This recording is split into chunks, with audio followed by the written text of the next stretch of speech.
A Guerra Civil transformou a Espanha por quase 3 anos no final da década de 1930. O fim do combate resultou no começo de uma ditadura liderada pelo militar Francisco Franco, que duraria quase 4 décadas.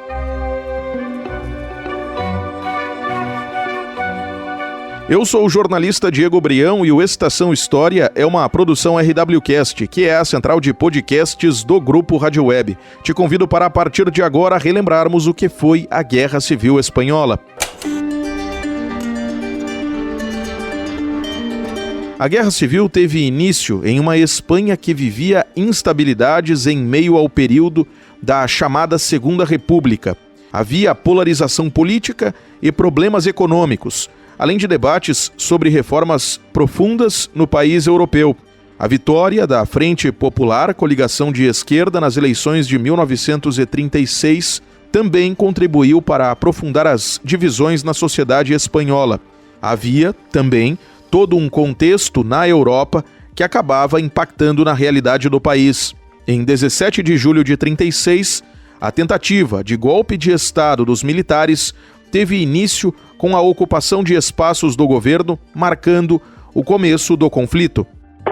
Uma seriam os republicanos, em torno dos quais há a convergência de vários grupos à esquerda, principalmente, mas do ponto de vista social, a presença de uma classe média ascendente, urbana, em função do processo de industrialização de zonas mais prósperas, como a Catalunha, e de outro lado, forças conservadoras, né, em torno das quais há também uma mescla, né, de monarquistas, de militares, de latifundiários. Nem todos seriam favoráveis à manutenção, vamos dizer assim, do antigo regime, ou seja, da dinastia Bourbon à frente do país, mas em vista dos efeitos da Revolução Soviética de 1917, do fortalecimento do comunismo, principalmente na vizinha França, eles se reúnem, vamos dizer, em prol do que eles consideravam algo maior, que era impedir que a Espanha se tornasse, vamos dizer, filocomunista e também anticatólica, né? Então, de um modo geral, seriam os dois grandes grupos, né, que vão aí durante 3 anos a se enfrentar, né, da forma mais violenta possível.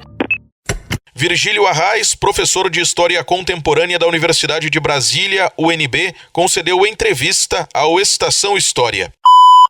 Os confrontos se intensificaram. O que acontecia em países vizinhos e nações próximas também se refletiria na sociedade espanhola. A quantidade de mortes ao longo dos quase 3 anos de conflito foi de aproximadamente 600 mil pessoas. A partir de 1936, quando há um golpe de Estado, nas maiores cidades, como a própria capital Madrid, é onde há resistência maior. Mas até por divergências políticas internas, isso vai se refletir também na falta de apoio externo, uma vez que as forças conservadoras vão usufruir do apoio da extrema-direita europeia, principalmente da Itália, que vai ter uma participação maior, ainda que oficialmente o governo fascista não participasse, seriam, entre aspas, voluntários, e da Alemanha nazista também. Do lado, vamos dizer assim, republicano, progressista, há uma hesitação da França em apoiar o movimento, mesmo que de maneira oficiosa, e da União Soviética, né, que vai ter uma participação material, vamos chamar assim, acanhada. Então, ainda que os republicanos se mantivessem com mais poder de resistência, né, nos centros mais desenvolvidos, com o tempo, assim, as forças golpistas vão conseguir desbaratar, né, até que quando se toma Madrid, o movimento então perde, digamos, o movimento republicano perde a unidade, e aí vai se implementar uma ditadura militar que vai durar quase 4 décadas, né, até o falecimento do general Francisco Franco. Após a Guerra Civil, que se estendeu de julho de 1936 a abril de 1939, consolidou-se o período ditatorial. Franco liderou o regime que duraria até o ano de 1975. Em termos práticos, a Espanha, diante das demais potências da Europa, principalmente depois da Segunda Guerra, ela se mantém um país atrasado, um grau baixo de industrialização, se fosse comparado com França, Alemanha, Inglaterra, um país com concentração fundiária, principalmente no sul, uma ditadura contrária a direitos humanos, a melhorias trabalhistas, principalmente nas zonas rurais, mas durante a Guerra Fria, ou seja, a partir de 47, há uma tolerância, vamos dizer assim, por parte dos Estados Unidos com o regime em função do anticomunismo militante. Então, nesse sentido, tendo em vista um inimigo maior, a União Soviética, né, e a sua bandeira comunista, a ditadura franquista, tal qual a ditadura portuguesa, conhecida, né, como salazarista,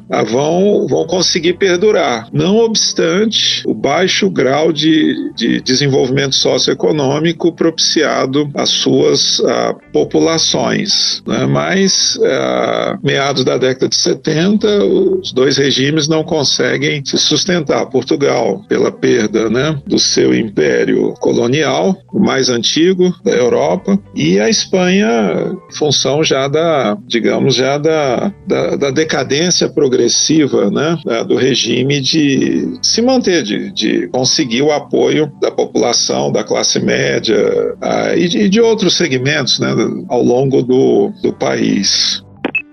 A Guerra Civil Espanhola foi finalizada somente em 1º de abril de 1939. As forças lideradas por Francisco Franco conseguiram controlar a capital Madrid. Também ocorreu o rendimento das tropas opositoras. A partir daquele momento, começou a ditadura que acabaria somente em 1975, mais de 3 décadas e meia depois.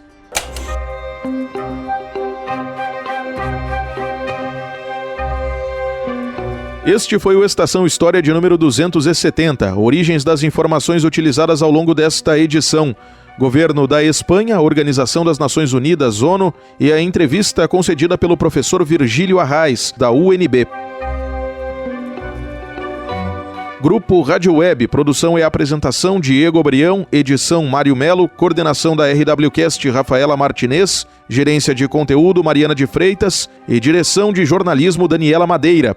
Nos principais agregadores de podcasts nas quartas-feiras é possível ter acesso às novas edições.